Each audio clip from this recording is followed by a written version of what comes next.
Tidak ada yang menyangka seorang sopir kantor sederhana bernama Raka Wijaya bisa bertemu dan menikahi seorang bule cantik bernama Elena Howardanya karena sebuah kejadian kecil di pinggir jalan. Hari itu, panas terik membuat jalanan kota memantulkan cahaya menyilaukan. Raka, yang sedang mengantar muatan keluar kota, melihat sesosok wanita asing duduk di trotoar dengan wajah pucat. Pakaiannya kusut, rambut pirangnya berantakan, dan matanya tampak ketakutan. Banyak orang lewat, tapi tak satu pun berhenti.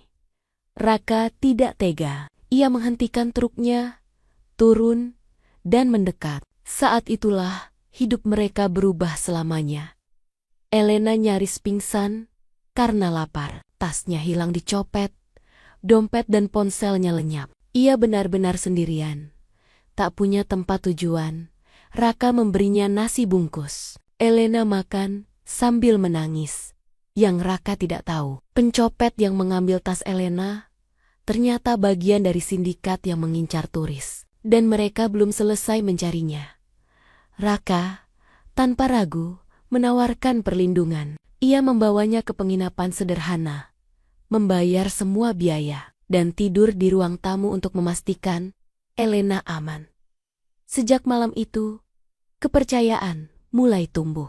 Bukan karena harta, bukan karena penampilan, tapi karena ketulusan seorang pria sederhana yang tidak mengharapkan balasan. Siapa sangka, perlindungan itu membawa mereka ke keputusan paling tak terduga. Melangkah bersama menuju KUA, menikah hanya dengan modal keberanian dan hati yang tulus. Inilah kisah tentang dua manusia yang berasal dari dunia berbeda. Raka sopir kantor dari keluarga biasa. Elena wanita asing yang datang ke Indonesia untuk mencari ketenangan. Takdir mempertemukan mereka di saat yang paling tidak terduga. Mengikat hati melalui kebaikan, bukan penampilan. Dan membawa mereka ke kehidupan baru yang tak pernah mereka bayangkan. Siang itu, matahari menyengat tanpa ampun. Jalanan kota kecil itu lengang. Hanya diisi suara motor lewat, deru angin kering, dan aroma aspal yang memanas. Raka Wijaya, seorang sopir truk kantor, berumur 29 tahun. Baru saja selesai menurunkan muatan dari gudang beras yang ia antar sejak subuh. Kemejanya sudah basah oleh keringat, tapi ia masih menyempatkan diri membeli air mineral di warung dekat perempatan. Saat ia kembali ke truk, matanya menatap sesuatu yang membuat langkahnya terhenti.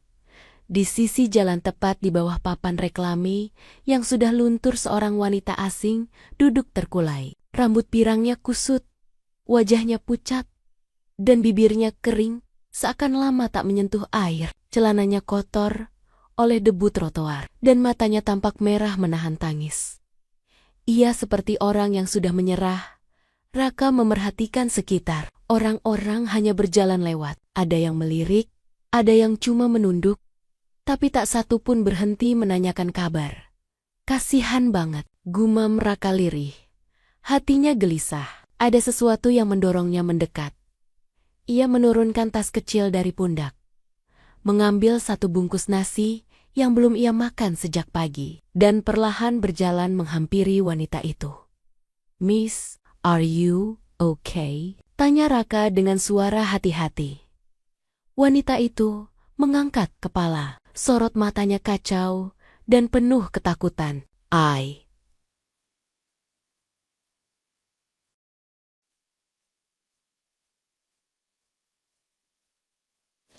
I lost my bag. Everything. Phone, money, suaranya lirih dan patah-patah.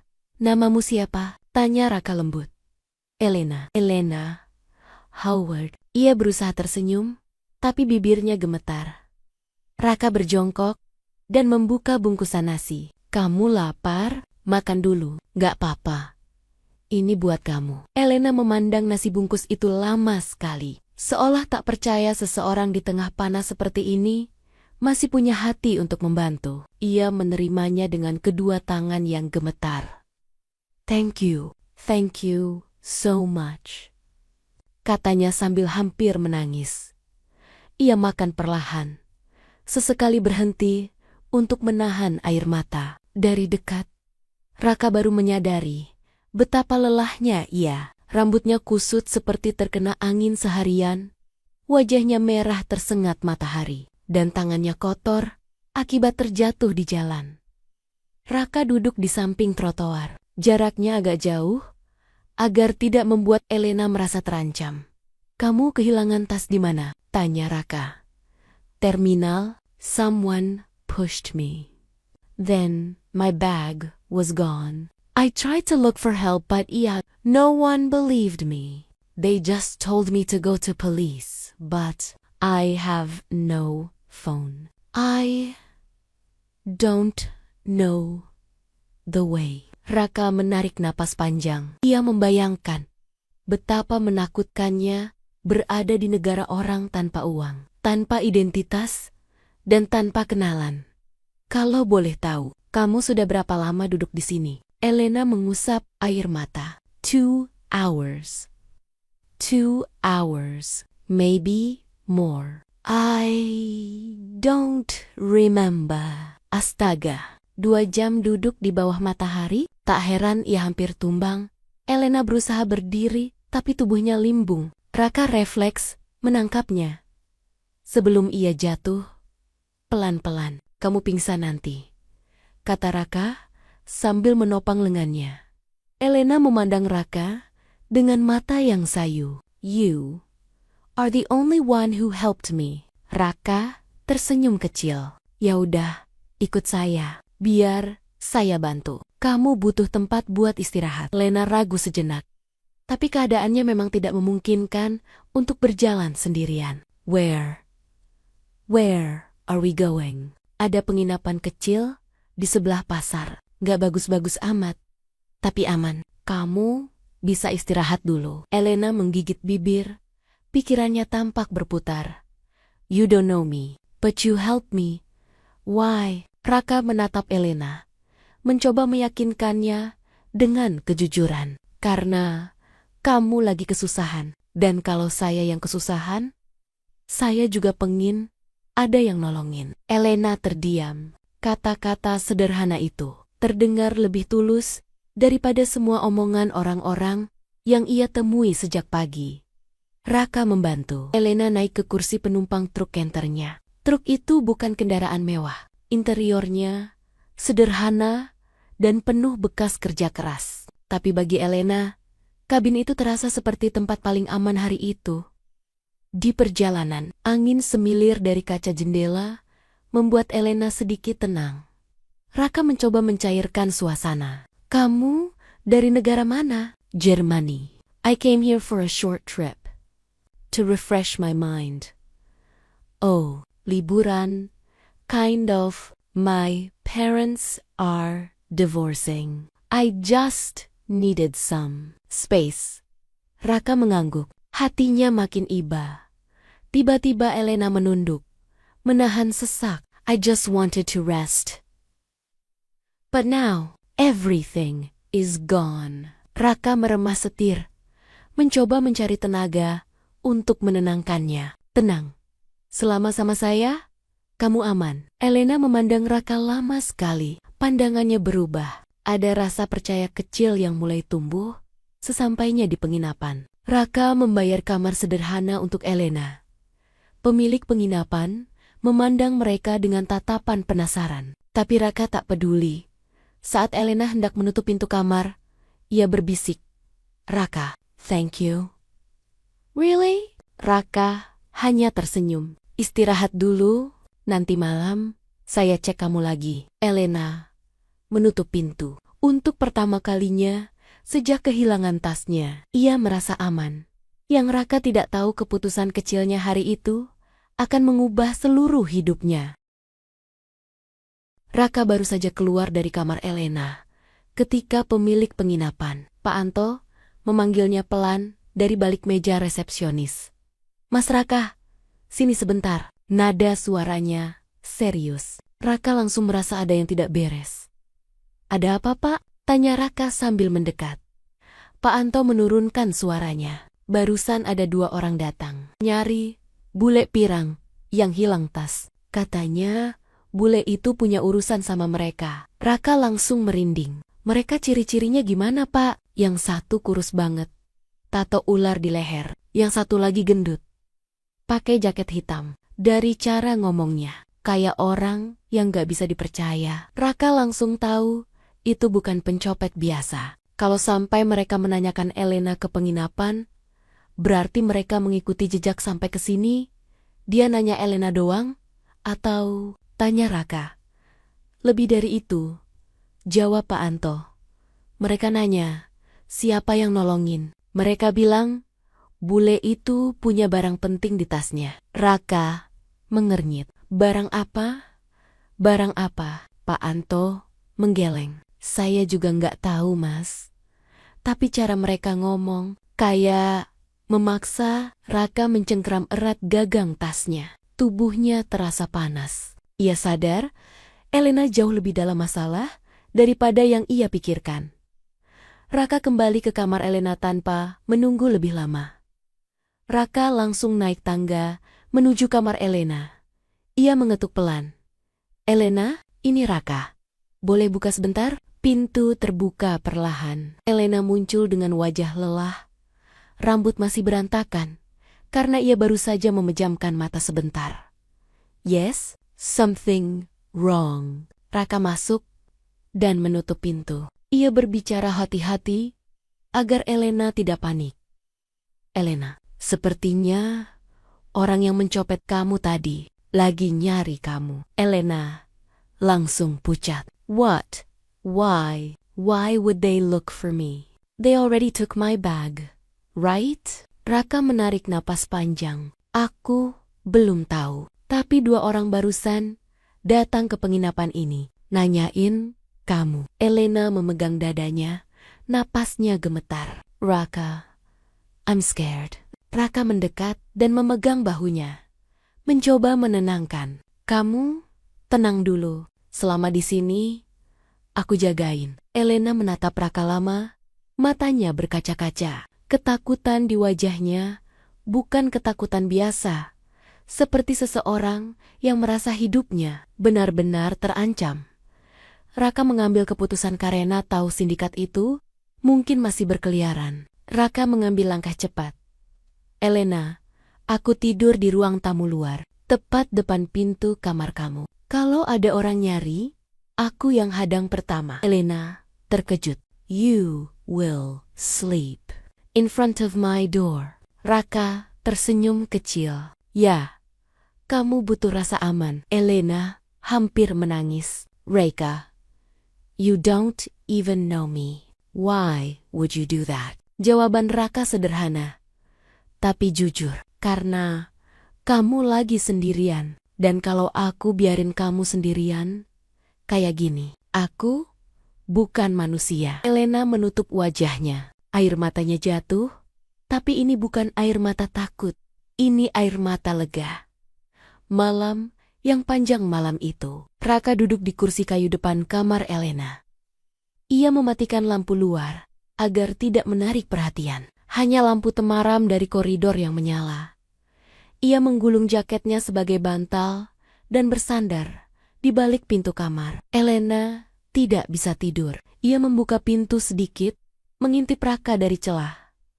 Raka, are you cold? Bisiknya. Gak apa-apa, kamu tidur aja, jawab Raka tanpa menoleh.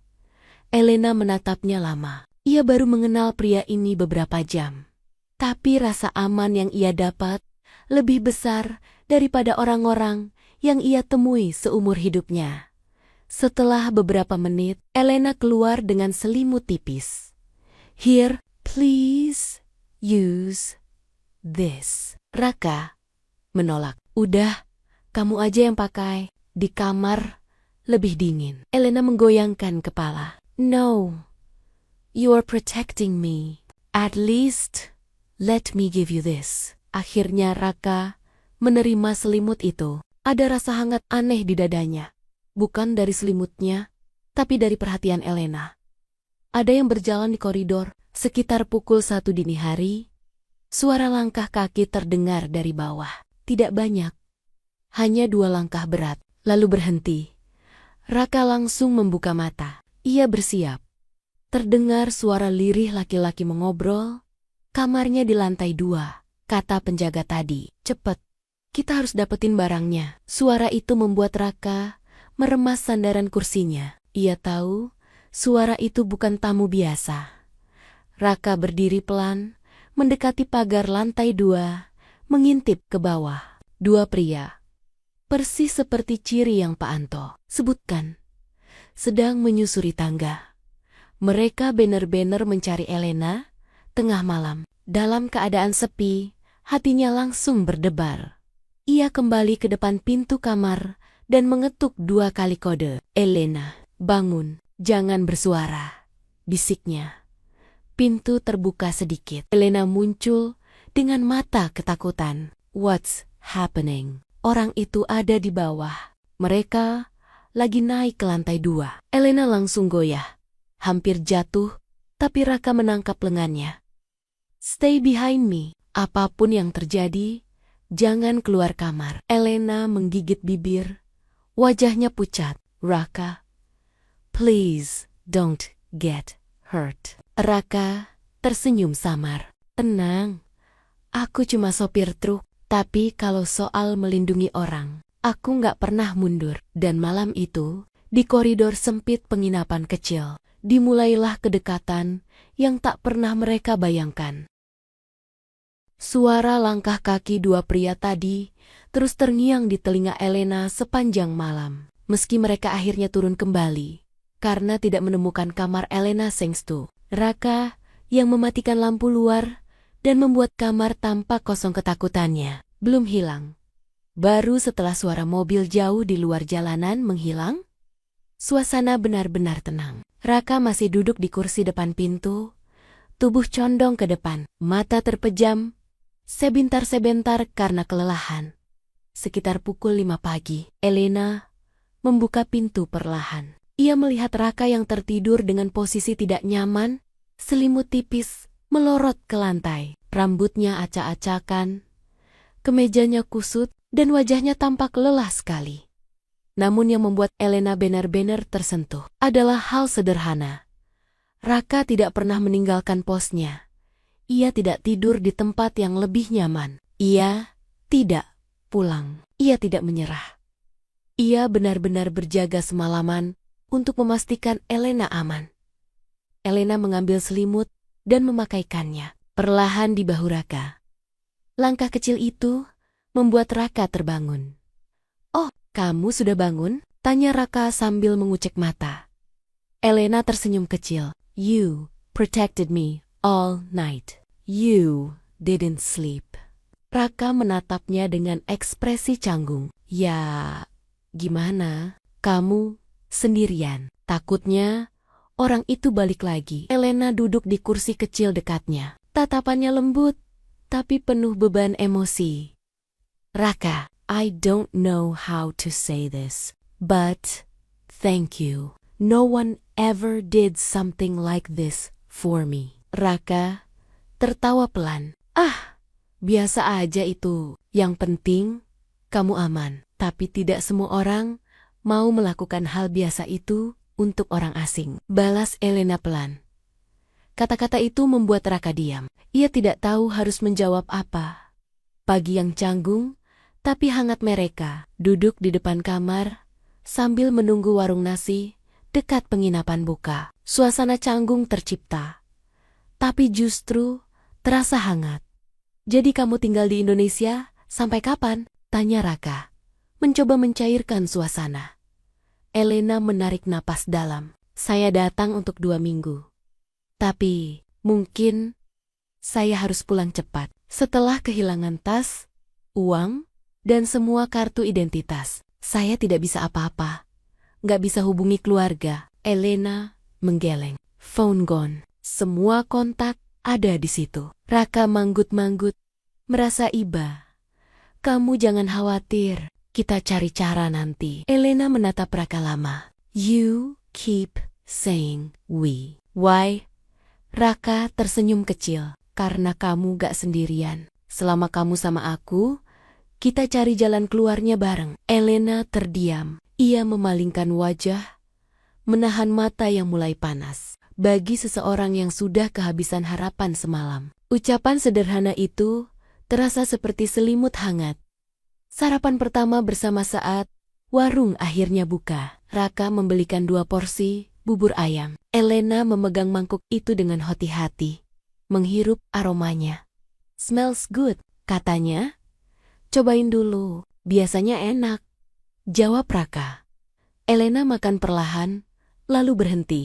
Ia menatap Raka, matanya berkaka-kaka. "This is the first warm meal I eat since yesterday." Raka tidak tahu harus membalas apa. Ia hanya tertawa kecil dan melanjutkan makan. Mulai saling bercerita setelah sarapan, Elena kembali ke kamar untuk mandi. Ketika ia keluar, wajahnya tampak lebih segar. Rambutnya masih basah sedikit, dan baju yang ia pakai adalah kaos lusuh yang Raka pinjamkan. Ia tampak canggung. "Iya, let me borrow your clothes." "Thank you." "Gak apa-apa," jawab Raka. "Aku cuma punya itu yang paling sopan buat kamu pakai." Elena terkekeh. Untuk pertama kalinya sejak mereka bertemu. Sopan. It's huge on me. Raka ikut tertawa. Suasana jadi lebih ringan. Mereka duduk di meja kecil depan penginapan. Udara pagi terasa segar. Dan akhirnya, Elena tampak rileks untuk pertama kalinya. "Raka, can I tell you something?" tanya Elena dengan suara rendah. "Boleh, sebelum tas saya dicuri. Saya sempat ribut dengan seseorang di terminal. Seorang pria memaksa menawarkan tumpangan. When I refused, he followed me. Then, someone pushed me. Then, my bag disappeared." Raka langsung serius. "Itu bukan pencopet biasa," gumamnya.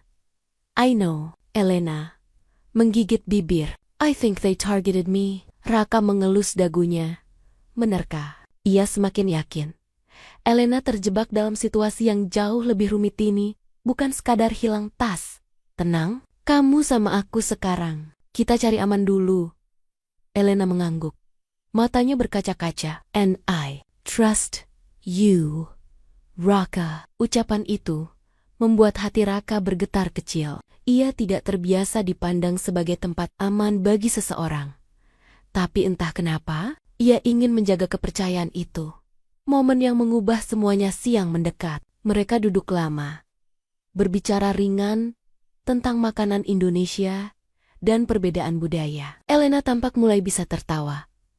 Lalu tiba-tiba suara motor berhenti di depan penginapan. 2 pria turun.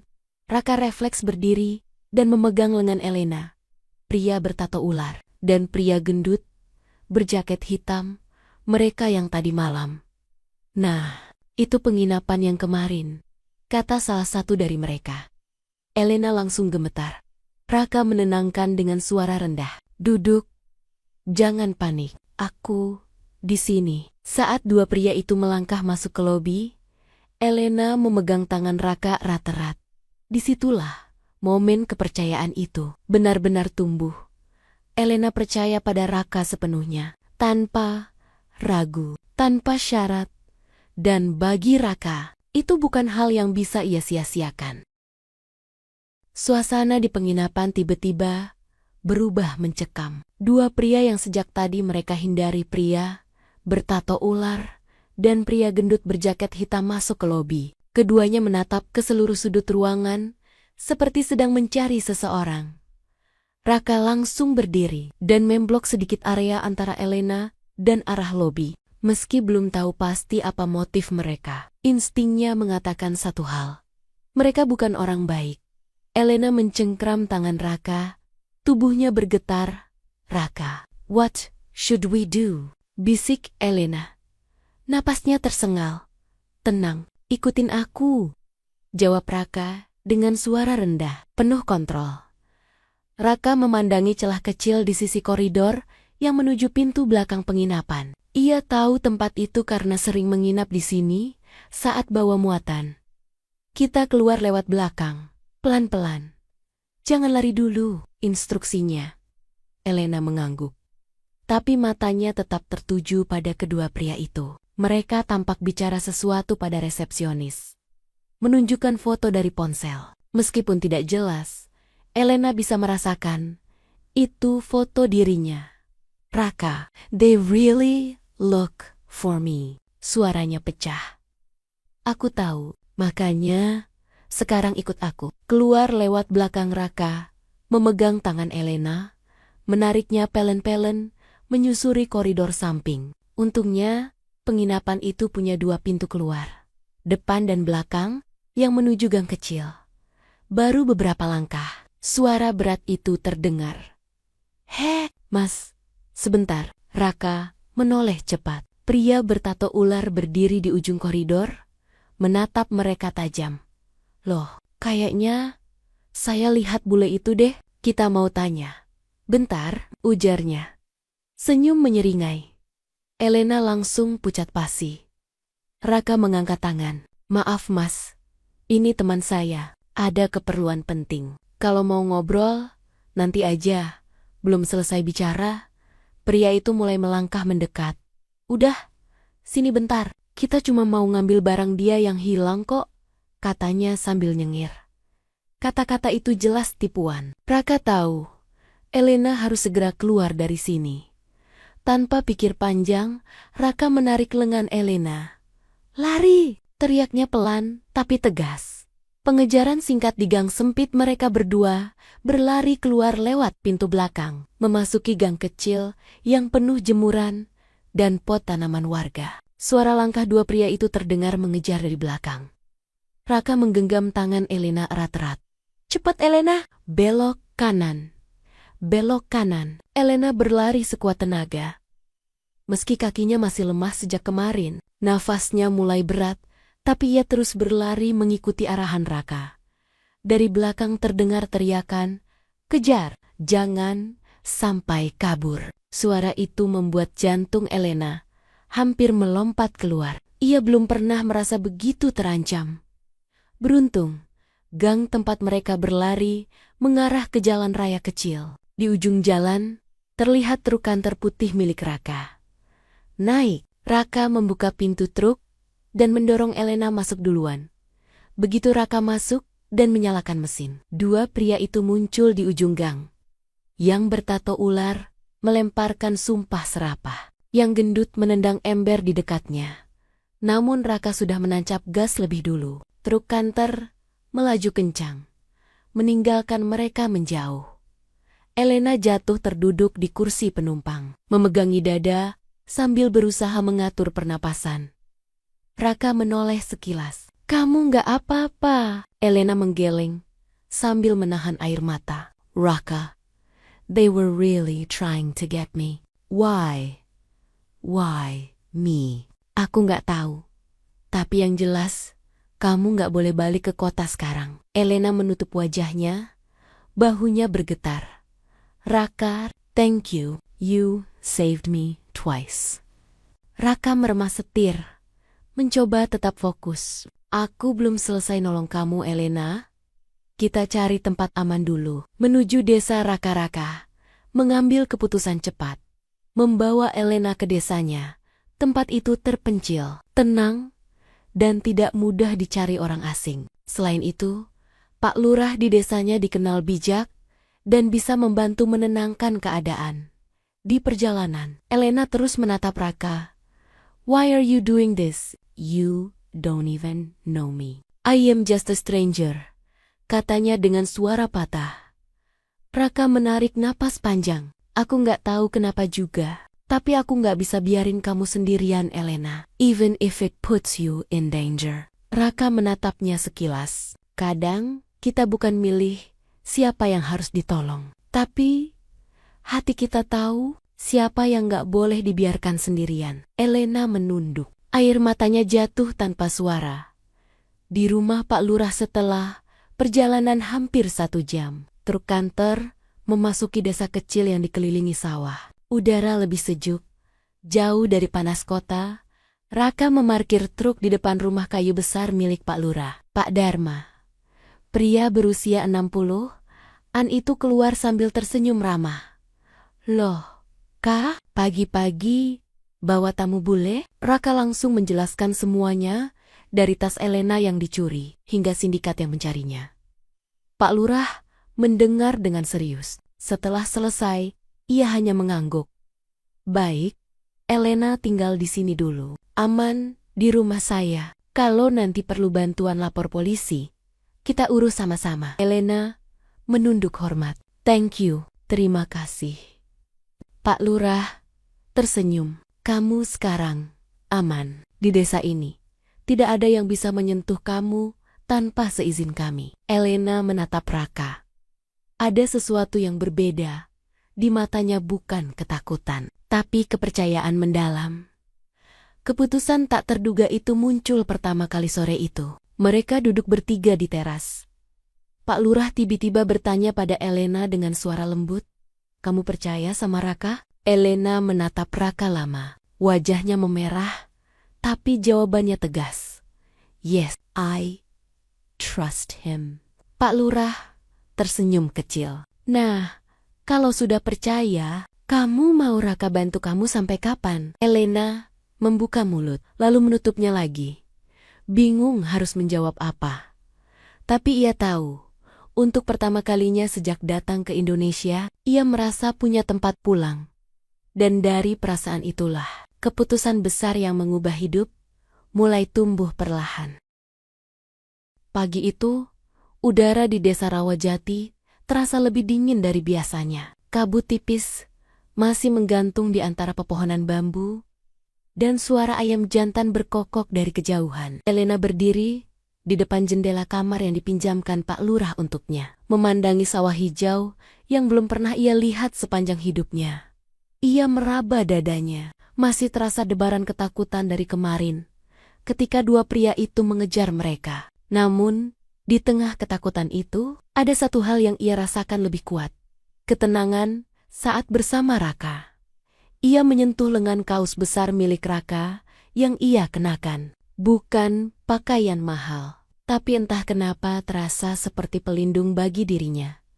Raka dan Pak Lurah berdiskusi di ruang tamu. Raka duduk bersama Pak Lurah dengan ekspresi rumit.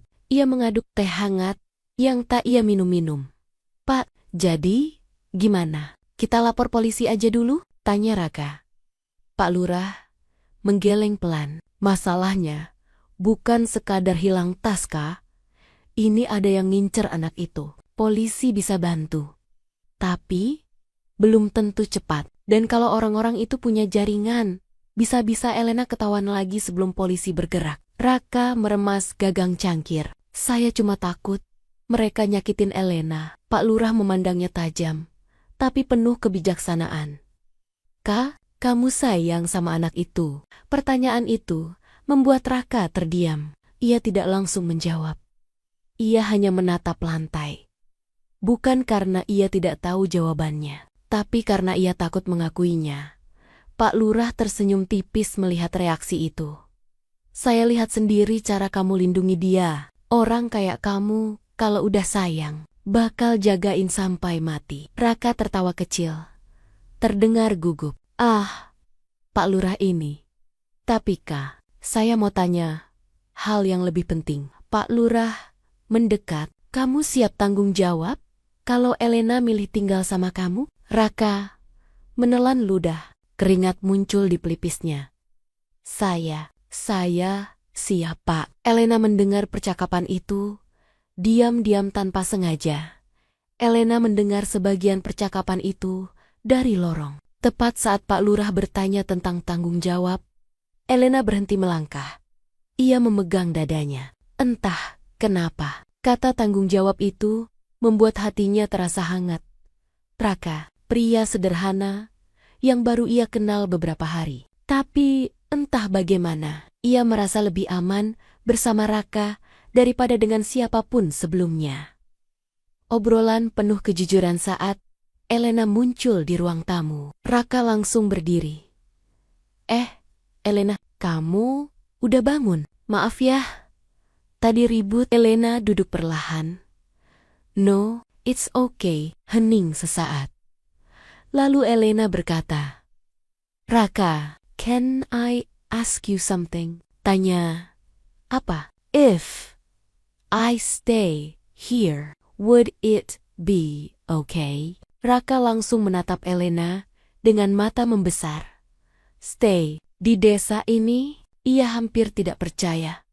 Elena mengangguk. I don't feel safe going anywhere else. I feel safe with you. Hati Raka berdegup keras seperti genderang perang. Ia mencoba menyembunyikan rasa groginya. Tapi jelas sekali ia kehilangan kata-kata. Pak Lurah tertawa kecil melihat reaksi itu. Well, kalau kamu beneran mau tinggal di sini, Elena, katanya lembut, kita harus pastikan kamu aman secara hukum. Elena mengerutkan dahi. What do you mean? Pak Lurah menatap keduanya. Suara dan raut wajahnya berubah serius. Satu-satunya cara Elena dapat perlindungan penuh di Indonesia tanpa perlu banyak pemeriksaan dan interogasi adalah kalau status dia jelas, terutama kalau dia punya wali atau pasangan di sini. Raka menelan ludah. Ia sudah tahu arah pembicaraan itu. Elena memandang Pak Lurah, lalu Raka, lalu kembali ke Pak Lurah. You mean marriage? Tanyanya pelan. Suasana tiba-tiba hening. Hanya suara angin menerpa dedaunan bambu di luar. Pak Lurah mengangguk. Kalau kalian menikah, Elena punya legal protection. Tidak akan sembarang orang bisa membawa dia pergi. Dan kalian bisa tinggal di desa ini dengan aman. Elena terdiam. Wajahnya berubah bukan kaget, tapi seolah sedang menimbang perasaannya. Ia menatap Raka. Raka balas menatap, tapi dengan gugup yang ia sembunyikan setengah mati, tak disangka. Elena tersenyum kecil.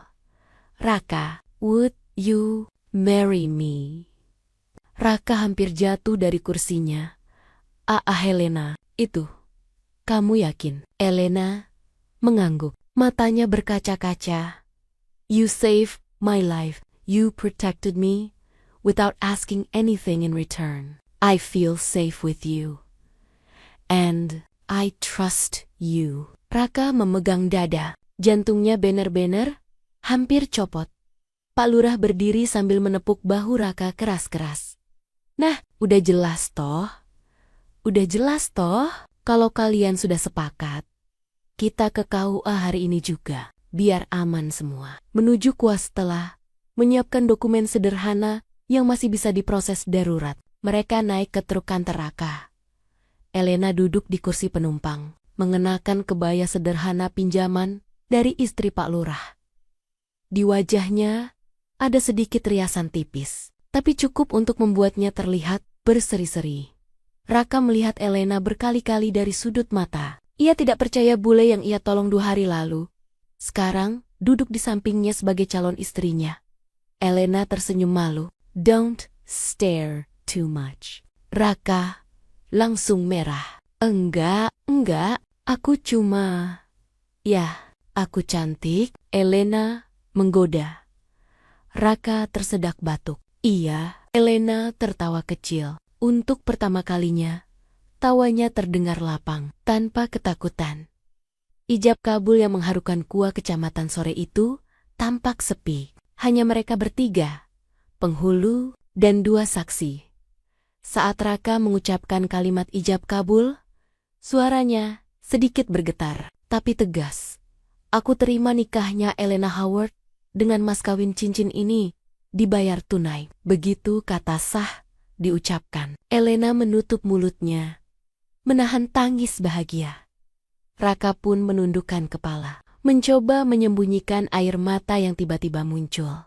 Pak Lurah tersenyum bangga. Selamat ya, kalian, mulai sekarang.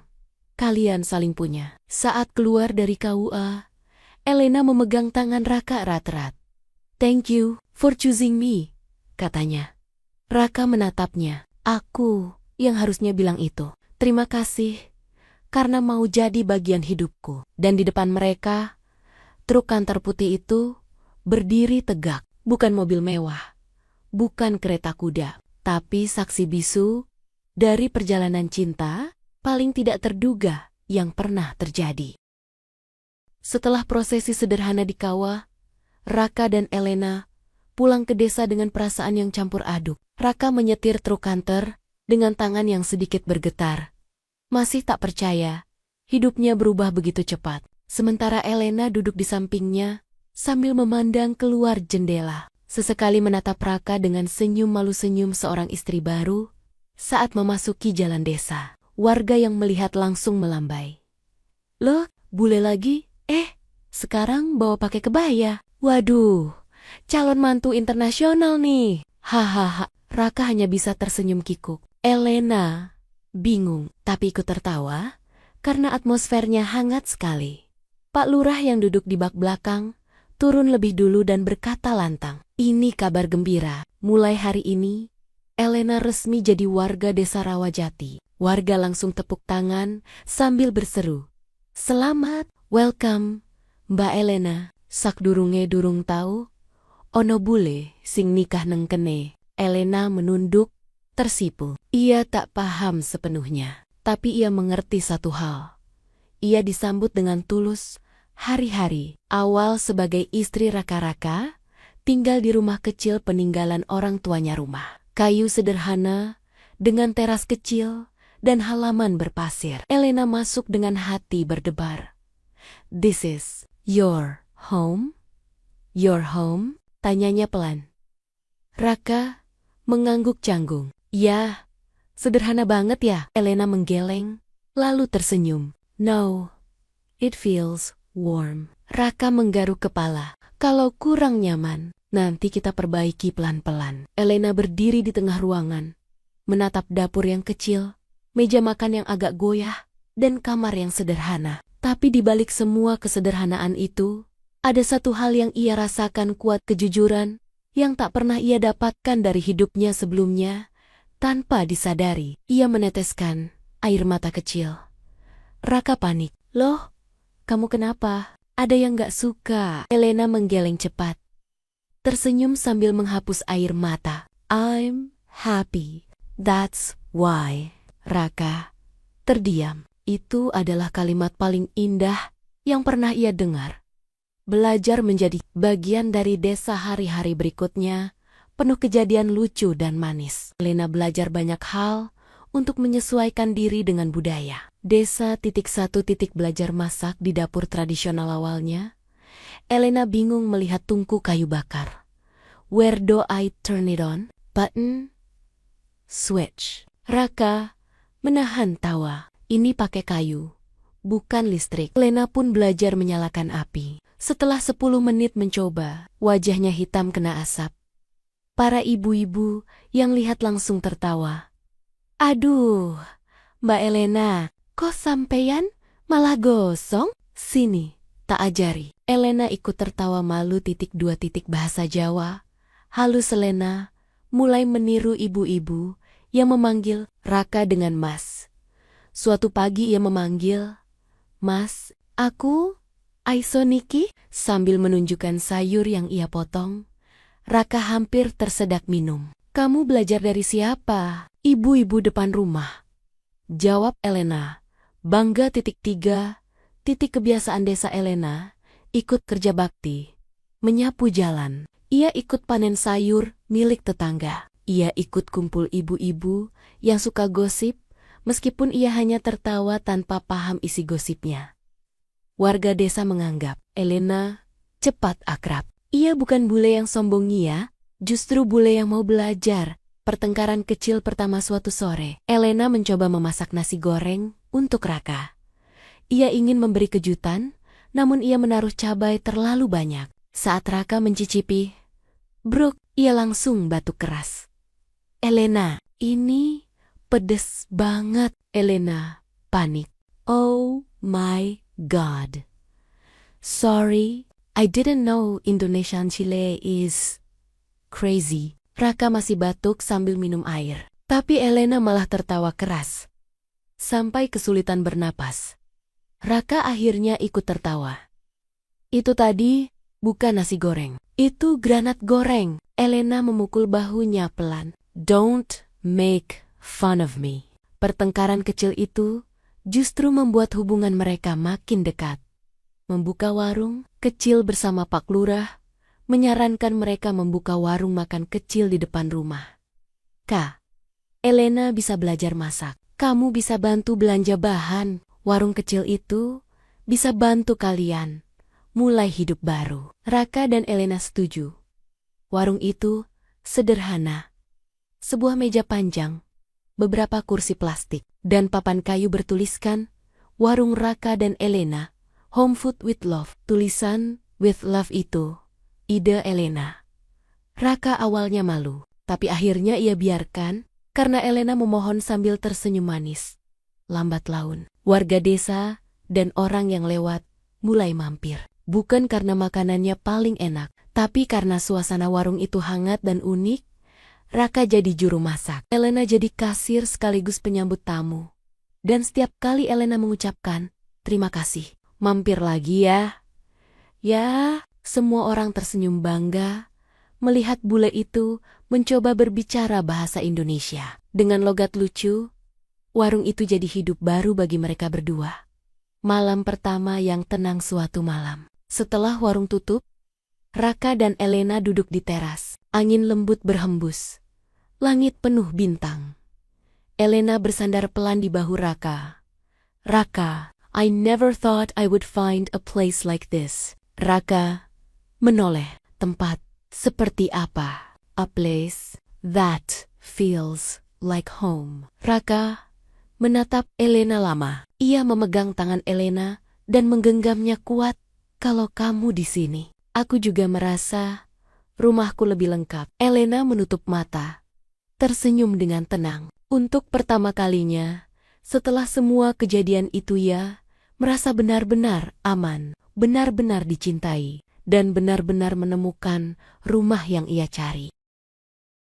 Setelah prosesi sederhana di kawah, Raka dan Elena pulang ke desa dengan perasaan yang campur aduk. Raka menyetir truk kantor dengan tangan yang sedikit bergetar.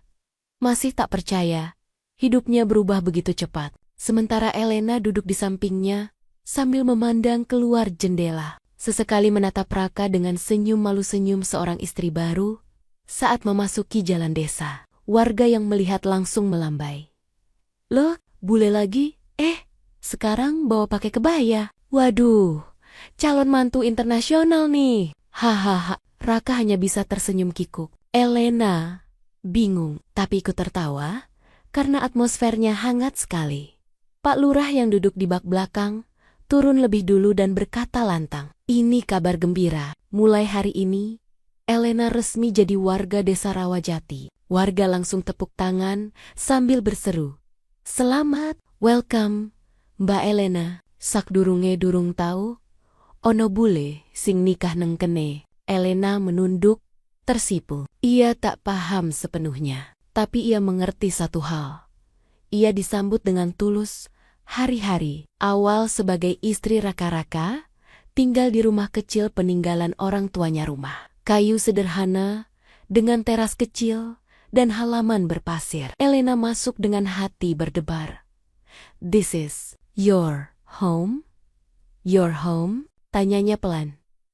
Raka mengangguk canggung. "Ya, sederhana banget ya." Elena menggeleng, lalu tersenyum. "No, it feels warm." Raka menggaruk kepala. "Kalau kurang nyaman, nanti kita perbaiki pelan-pelan." Elena berdiri di tengah ruangan, menatap dapur yang kecil, meja makan yang agak goyah, dan kamar yang sederhana. Tapi di balik semua kesederhanaan itu, ada satu hal yang ia rasakan kuat, kejujuran yang tak pernah ia dapatkan dari hidupnya sebelumnya.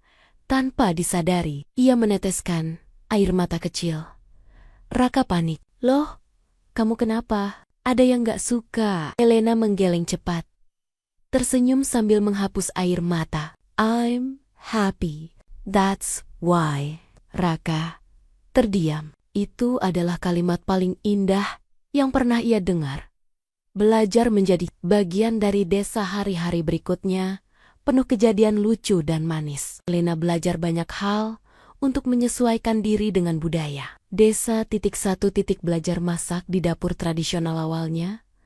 Elena bingung melihat tungku kayu bakar. Where do I turn it on? Button. Switch. Raka menahan tawa. Ini pakai kayu, bukan listrik. Elena pun belajar menyalakan api. Setelah 10 menit mencoba, wajahnya hitam kena asap. Para ibu-ibu yang lihat langsung tertawa. Aduh, Mbak Elena, kok sampeyan malah gosong? Sini, tak ajari. Elena ikut tertawa malu. Bahasa Jawa. Halus Elena mulai meniru ibu-ibu yang memanggil Raka dengan Mas. Suatu pagi ia memanggil, Mas, aku Aiso Niki, sambil menunjukkan sayur yang ia potong. Raka hampir tersedak minum. Kamu belajar dari siapa? Ibu-ibu depan rumah. Jawab Elena. Bangga.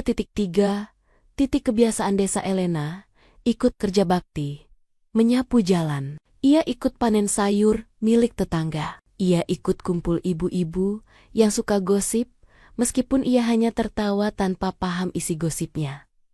Warga desa menganggap Elena cepat akrab. Ia bukan bule yang sombong ya, justru bule yang mau belajar. Pertengkaran kecil pertama suatu sore, Elena mencoba memasak nasi goreng untuk Raka. Ia ingin memberi kejutan, namun ia menaruh cabai terlalu banyak. Saat Raka mencicipi, bruk, ia langsung batuk keras. Elena, ini pedes banget. Elena panik. Oh my God. Sorry, I didn't know Indonesian chili is crazy. Raka masih batuk sambil minum air. Tapi Elena malah tertawa keras. Sampai kesulitan bernapas. Raka akhirnya ikut tertawa. Itu tadi bukan nasi goreng. Itu granat goreng. Elena memukul bahunya pelan. Don't make fun of me. Pertengkaran kecil itu justru membuat hubungan mereka makin dekat. Membuka warung kecil bersama Pak Lurah menyarankan mereka membuka warung makan kecil di depan rumah. Kak, Elena bisa belajar masak. Kamu bisa bantu belanja bahan. Warung kecil itu bisa bantu kalian mulai hidup baru. Raka dan Elena setuju. Warung itu sederhana. Sebuah meja panjang, beberapa kursi plastik, dan papan kayu bertuliskan, Warung Raka dan Elena, Home Food with Love. Tulisan with love itu ide Elena. Raka awalnya malu, tapi akhirnya ia biarkan karena Elena memohon sambil tersenyum manis. Lambat laun, warga desa dan orang yang lewat mulai mampir. Bukan karena makanannya paling enak, tapi karena suasana warung itu hangat dan unik. Raka jadi juru masak. Elena jadi kasir sekaligus penyambut tamu. Dan setiap kali Elena mengucapkan, terima kasih, mampir lagi ya. Ya, semua orang tersenyum bangga melihat bule itu mencoba berbicara bahasa Indonesia. Dengan logat lucu, warung itu jadi hidup baru bagi mereka berdua. Malam pertama yang tenang suatu malam. Setelah warung tutup, Raka dan Elena duduk di teras. Angin lembut berhembus. Langit penuh bintang. Elena bersandar pelan di bahu Raka. Raka, I never thought I would find a place like this. Raka menoleh. Tempat seperti apa? A place that feels like home. Raka menatap Elena lama. Ia memegang tangan Elena dan menggenggamnya kuat. Kalau kamu di sini, aku juga merasa rumahku lebih lengkap. Elena menutup mata, tersenyum dengan tenang. Untuk pertama kalinya, setelah semua kejadian itu ia merasa benar-benar aman, benar-benar dicintai, dan benar-benar menemukan rumah yang ia cari.